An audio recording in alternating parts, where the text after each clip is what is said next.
Estamos de volta, graça e paz, e o tema hoje é a ceia do Senhor.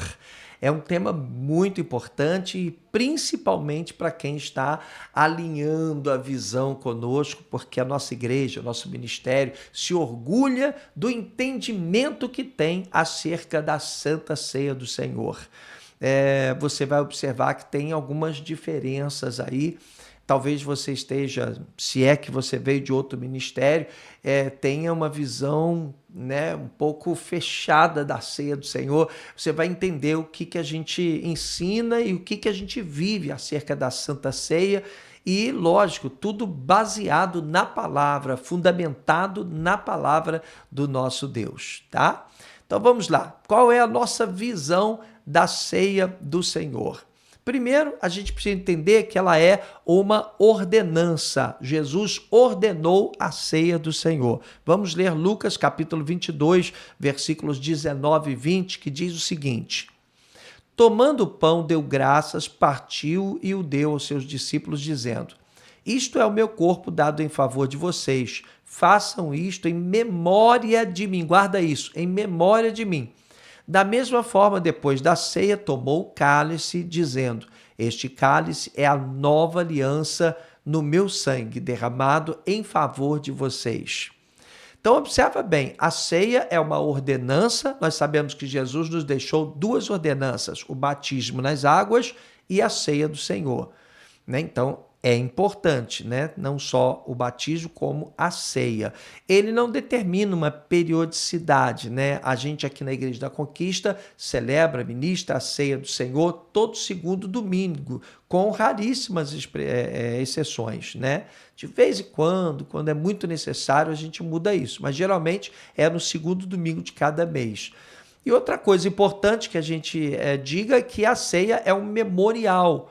É aquele momento em que nós nos lembramos da morte sacrificial de Cristo lá naquela cruz em Jerusalém, tá? E a principal pergunta que se faz a respeito da ceia do Senhor é a seguinte: quem é que pode participar da ceia do Senhor? Quem é que pode? Quem deve assentar-se à mesa e participar da ceia? Existe um versículo na Bíblia que eu vou ler aqui agora, que ele é muito mal compreendido. 1 Coríntios capítulo 11, versículos 27 e 28. Essa palavra indignamente mexe com a cabeça de muita gente. Vamos entender melhor. Diz assim: Portanto, todo aquele que comer o pão ou beber o cálice do Senhor indignamente será culpado de pecar contra o corpo e o sangue do Senhor. Examine-se, pois, o homem a si mesmo, e então coma do pão e beba do cálice. Ora, vamos entender primeiro o que significa a palavra digno. Digno é a mesma coisa que merecedor, né? Então, quando a Bíblia diz que se você tomar a ceia de forma indigna, ela está dizendo: olha, se você tomar a ceia sem mérito, então você será culpado do sangue de Cristo, né? Enfim. Então, é muito importante que a gente entenda essa palavra, essa expressão, indignamente, porque muitas pessoas acabam deixando de cear, muitas são impedidas de se assentarem à mesa com Cristo, de participarem da ceia, porque elas se sentem indignas, né? Isso é preciso entender com muito carinho, tá? Porque Colossenses capítulo 1, versículos 12 ao 14, diz o seguinte: dando graças ao Pai, que nos tornou o quê? Ele nos tornou dignos de participar da herança dos santos no reino da luz. Pois ele nos resgatou, ele mostra aqui por que o Senhor nos fez dignos. Porque ele nos resgatou do domínio das trevas e nos transportou para o reino do seu Filho amado, em quem temos a redenção, a saber, o perdão dos pecados. Então, o que a Bíblia Sagrada diz? Que tomar a ceia, participar da ceia indignamente, ou seja, sem merecer, é ruim, não deve acontecer, tá? Mas a Bíblia Sagrada diz que nós fomos feitos dignos, ou seja, nós, pela graça, fomos feitos merecedores.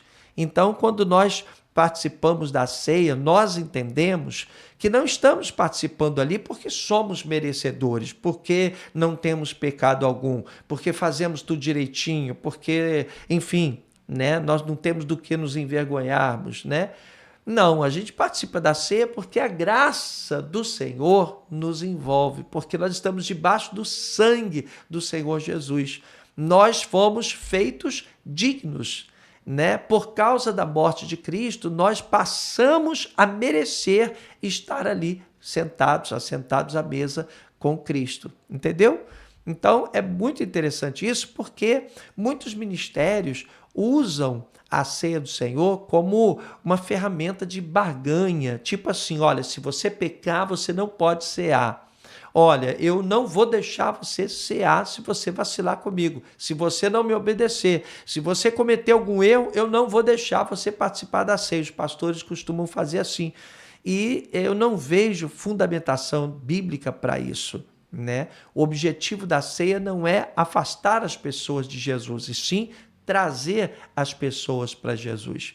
E esse trecho desse versículo que a gente acabou de ler diz o seguinte, né, que nós devemos examinar a nós mesmos, né? Cada um examine-se a si mesmo e depois coma do pão e beba do cálice. Ora, o que é que nós temos que avaliar? Se temos pecado? Seria algo absolutamente incoerente.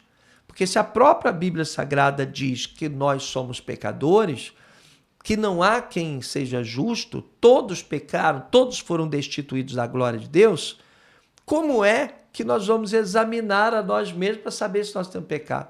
Ora, você pode não pecar de um jeito, mas vai pecar de outro jeito. Aliás, a gente já falou aqui sobre Tiago 2,10, que diz que se você cumprir todos os itens da lei, mas quebrar um só item da lei, você será culpado de ter quebrado a lei integralmente. Então, ninguém vai subir o altar se não for pela misericórdia. Ninguém vai estar diante do trono da glória de Deus se não for pela misericórdia. Ninguém é perfeito o suficiente para merecer participar da ceia do Senhor. Tá? A gente não está aqui minimizando a importância da ceia, a gente não está aqui fragilizando a ideia da ceia do Senhor, a gente não está aqui diminuindo a grandeza da ceia ou dizendo que você pode pecar à vontade. Não é isso que a Bíblia nos diz. A Bíblia nos manda buscar a santidade. Agora, a gente tem que entender que se for pensar em méritos pessoais, ninguém vai poder participar da ceia. Isso é um fato, né? Então, o que a gente vai examinar? Por que eu tenho que examinar a mim mesmo antes de comer do pão e beber do cálice? Eu tenho que examinar como anda a minha aliança com o Senhor. Como é que está a minha aliança com Deus? É isso que eu tenho que ver. Eu tenho caminhado com o Senhor, eu tenho procurado ter uma vida digna do Evangelho, eu tenho procurado, não que eu seja merecedor, perfeito, porque se eu não tiver um erro, eu repito, eu vou ter outro erro, entendeu? Então a gente precisa entender isso, tá? E na nossa igreja, a gente não proíbe as pessoas de participarem da ceia. Oh, será que a gente está sendo conivente com o pecado? Não. A verdade é que ninguém sabe o que está no coração de uma pessoa, né? Como saber o que está no coração de uma pessoa? Como é que vou julgar? Às vezes você olha para uma pessoa, está ali santinha, parece um anjinho, mas o coração está cheio de vaidade, está cheio de erros, está todo borrocado pelo pecado, entendeu? E às vezes você olha uma pessoa que é super... quer dizer, descolada, uma pessoa estranha, uma pessoa, sei lá, cheia de tatuagem e foge do normal, mas o coração dela está na presença do Senhor. Não que eu seja contra tatuagem, nada disso, tá? A nossa igreja está cheia de gente tatuada, não tem nada a ver, tá?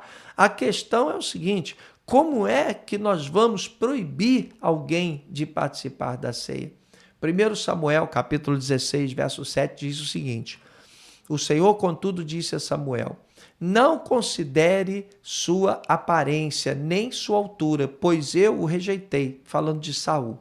O Senhor não vê como vê o homem vê a aparência, mas o Senhor vê o coração, né? Então, o importante é que na hora da ceia, cada pessoa examine-se a si mesmo, reconheça o seu pecado e tenha um momento de arrependimento, de comunhão, de intimidade com Deus. É isso que é importante na ceia. E, aliás, é exatamente para isso que a ceia existe, para nos lembrar que nós temos uma aliança, que Jesus morreu por nós, que recebemos a remissão dos nossos pecados, fomos perdoados, né? E é vida que segue, meu irmão, entendeu? Então a gente não está aqui para proibir ninguém de assentar à mesa, não. A gente não pode julgar, a gente não pode ficar determinando quem vai participar e quem não vai participar da ceia. Inclusive, a Bíblia Sagrada diz que se você não beber do cálice, não comer do corpo, não beber do cálice, né? Você não tem a vida de Deus. Então, proibir alguém de participar da ceia é algo muito sério, muito complicado. Na Igreja da Conquista, a gente não proíbe, a gente ensina. A gente ensina, a gente leva as pessoas a um momento de reflexão, as pessoas precisam se lembrar da morte de Cristo para que elas se arrependam, para que elas queiram mudanças comportamentais, para que elas queiram consertar o que precisa ser consertado naquele momento ali da ceia, né? E agora, elas não serão impedidas de estarem assentadas à mesa, porque Jesus disse: o que vem a mim, de maneira alguma o lançarei fora, né? Só ele para saber o que está no coração de uma pessoa, tá bom? Então, se liga aí na ceia do Senhor, porque é algo muito importante que acontece normalmente no segundo domingo de cada mês das nossas igrejas e é uma renovação de aliança que nós temos com Deus. Um beijo no teu coração. Eu te vejo no nosso próximo vídeo. Graça e paz.